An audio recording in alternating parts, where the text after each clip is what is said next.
Alors depuis quelques jours, sur le Business Manager de Facebook, vous avez pu voir que la mise à jour iOS 14 a été déployée. Donc là, sur ce Business Manager d'une de mes boutiques, vous pouvez voir ici que à chaque fois qu'il y a un résultat, vous avez un petit 2 ici et vous pouvez lire que ces résultats peuvent ne pas inclure les conversions des personnes qui ont refusé le suivi iOS 14. En fait, pour les personnes qui n'ont pas suivi la chose, c'est que Apple a mis en place sur les iPhones, enfin sur tous ces appareils mobiles, la possibilité aux personnes de dire s'ils veulent ou non être traqués sur Facebook, donc tous les événements Facebook, c'est-à-dire achats, paniers, etc., etc.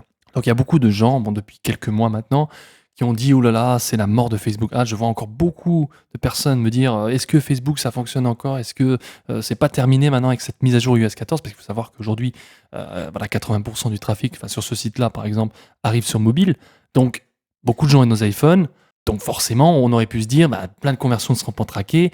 Du coup, Facebook aura du mal à optimiser nos publicités.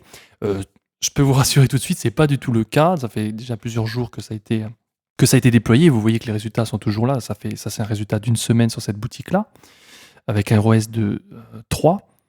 Et vous voyez ici, ça c'est la campagne, ça c'est les campagnes de retargeting, hein, ça c'est la campagne CBO d'acquisition pour cette boutique.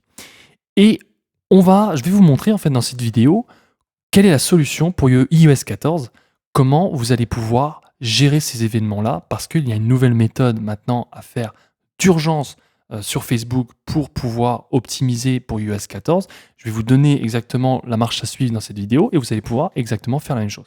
Alors moi, je suis sur WordPress et WooCommerce. Je vais vous montrer un peu ce que j'utilise également sur WordPress et WooCommerce. Mais si vous êtes sur Shopify, si vous êtes sur ClickFunnels, etc., il y aura toujours en fait la méthode sera toujours à peu près la même et il faudra trouver comment installer au mieux pour votre solution. Moi personnellement, je vais vous montrer uniquement pour WooCommerce et WordPress, mais je vais vous montrer également la marche à suivre pour Shopify parce que je sais qu'il y a encore pas mal de gens sur Shopify. Donc c'est parti, on va le faire là directement ici pour ce Business Manager là. Vous allez y aller ici sur la petite roue crantée, paramètres d'entreprise. Une fois que c'est fait, vous allez descendre juste ici dans Brain Safety. Vous allez cliquer ici et cliquer sur Domaine.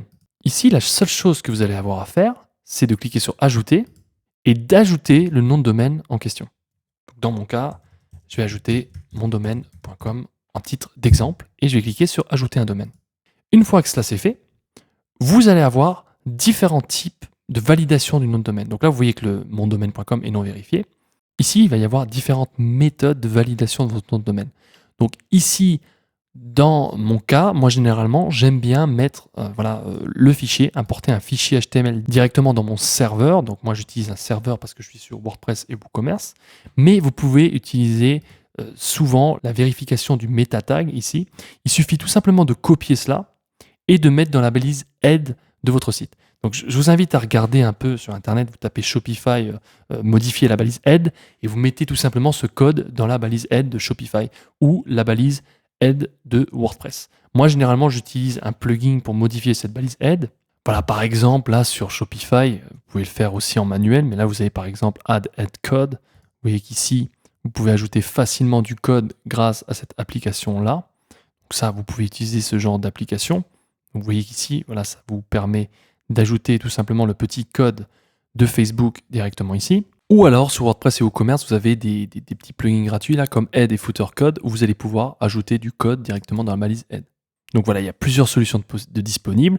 Et une fois que cela est fait, vous allez cliquer sur Vérifier et votre nom de domaine sera en mode vérifié. Donc ça, c'est la première étape à faire pour iOS 14 avec Facebook Ads. La seconde étape maintenant, ça va être d'aller dans Source des données, Pixel, d'ensuite sélectionner le pixel qui vous intéresse. Donc là, dans mon exemple, je vais prendre pixel test ici et de cliquer sur ouvrir dans le gestionnaire d'événements. Donc je vais prendre le pixel d'un de mes sites e-commerce et ce que je vais faire ici, c'est que je vais cliquer sur outils de mesure abrégé des événements, configurer les événements web. Ici, je vais sélectionner le domaine qui m'intéresse et je vais cliquer sur gérer les événements. Vous cliquez sur modifier et ici, on a tous les événements du plus important au moins important. Donc on va les classer. Donc maintenant, en fait, ce qu'il faut savoir, c'est que depuis ces mises à jour iOS 14, on peut avoir uniquement 8 événements par pixel. Donc à l'époque, on pouvait utiliser des événements comme la personne qui clique ici, la personne qui clique là, qui ajoute au panier, etc., etc. Maintenant, on essaye vraiment de faire en sorte de mettre seulement 8 événements du plus important au moins important. Donc forcément, le plus important, ça va être achat, d'accord? Ensuite, le second événement qu'on peut ajouter, ça va être initier checkout. Donc moi ici, sur ce site-là, j'ai pas d'ajout au panier parce que ce site-là, je ne fais pas de publicité Facebook avec ce site. Mais vous pouvez mettre, bien sûr, initier checkout. Donc là, c'est l'événement initier un paiement. Voilà, initier checkout. Et ensuite, vous pouvez cliquer sur ajouter un événement. Donc on va en ajouter quelques-uns. Le second, on peut rajouter le pixel ici. À chaque fois, vous ajoutez le pixel ici. Voilà, je l'ai fait pour les 3 nouveaux événements que je souhaite traquer. Je vais mettre l'ajout au panier. Ensuite, le prochain événement pour moi, qui je trouve le plus important, c'est la vue de contenu. Vue de contenu. Et généralement, pour l'e-commerce, c'est vraiment ce qu'on va utiliser le plus. Donc là, on peut supprimer celui-ci. Il n'y en a pas besoin de plus. Donc du plus important au moins important. Donc là, le moins important, c'est vue de contenu. Ensuite, ajout au panier, paiement initié et achat. Et une fois que vous allez pouvoir optimiser, avoir beaucoup plus de valeur, avoir 30 achats minimum ici, vous allez pouvoir activer ici. Ça, c'est très important d'activer ça quand vous avez assez d'achats, qui va vous permettre d'être beaucoup plus précis. Le pixel sera beaucoup plus précis pour pouvoir retourner les événements. OK, donc une fois que ça c'est fait, vous cliquez sur envoyer. Et ensuite appliquer. Donc dans mon cas ici, j'ai pas assez d'événements pour ajouter au panier, paiement initié, vue de contenu. Donc moi, ça ne va pas fonctionner. Mais vous cliquez uniquement sur appliquer. Maintenant, l'étape que je trouve la plus importante, ça va être l'API de conversion. En fait, qu'est-ce que c'est? Si vous voulez, ce que va bloquer finalement le fait que les utilisateurs n'acceptent pas d'être traqués sur Facebook avec leur portable iPhone, c'est au niveau des cookies.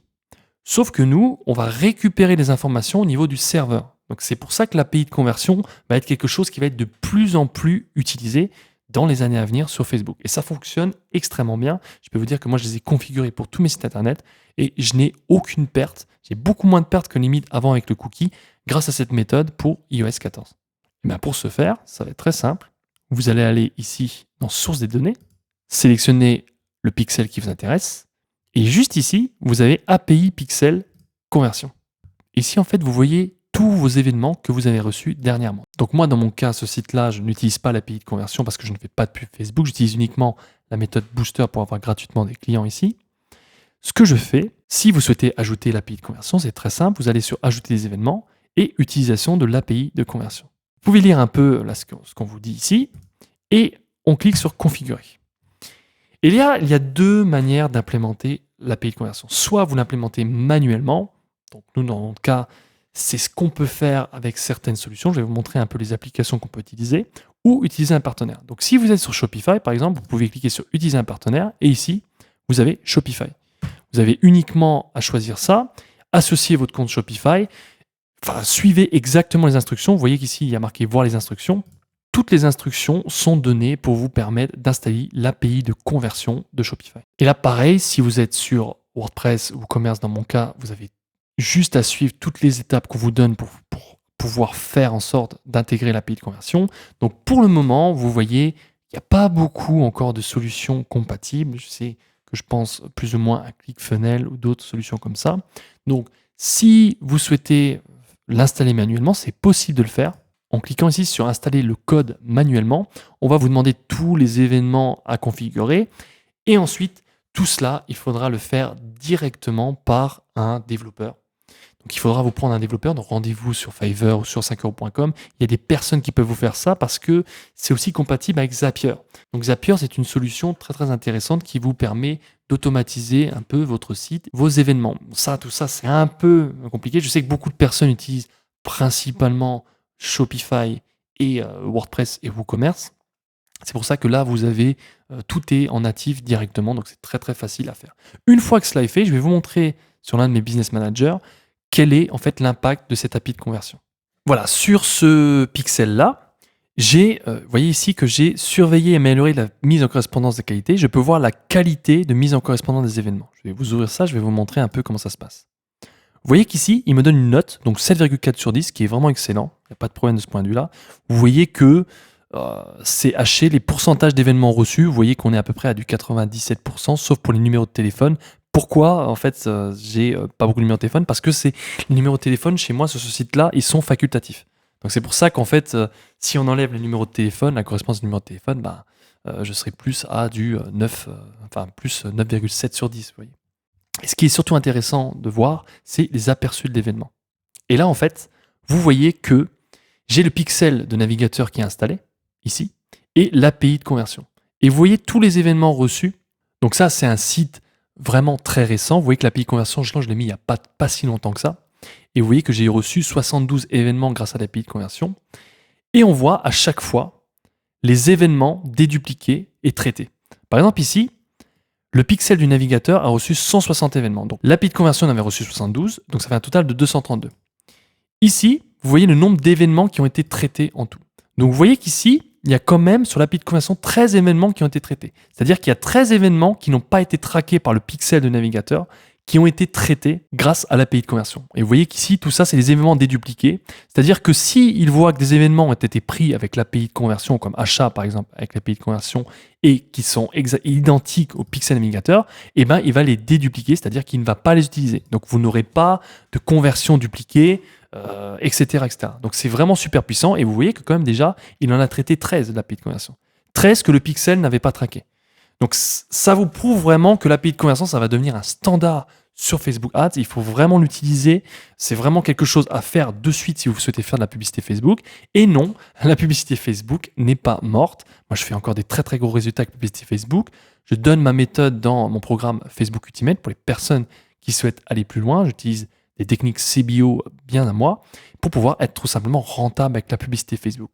En fait, là où on avait surtout peur, c'est le fait que le pixel n'ait plus du tout d'événements et du coup, on se retrouve à avoir des campagnes qui ne performent pas. Et c'était un peu le problème au début qu'on avait peur de rencontrer. Mais aujourd'hui, avec cette API de conversion, avec toute la méthode que je viens de vous montrer, vous n'aurez plus aucun problème pour faire de la publicité Facebook. Donc non, la publicité Facebook, ce n'est pas mort, rassurez-vous. Et je vous invite à mettre cela en place assez rapidement d'ailleurs. Même si vous ne faites pas de publicité Facebook, ça c'est un tip que je vous donne, même si vous n'en faites pas tout de suite, installez votre pixel et votre API de conversion parce que ça va déjà nourrir le pixel Facebook. Et on dit souvent que le plus important, c'est nourrir ce fameux pixel pour pouvoir ensuite faire du retargeting sur Facebook ou de l'acquisition de trafic comme je fais souvent avec Facebook Ads. Voilà, j'espère que cette vidéo vous aura plu. Je vous invite à vous abonner à ma chaîne si vous aimez le contenu parce que je vous donne pas mal de formations comme ça gratuites sur le business en ligne.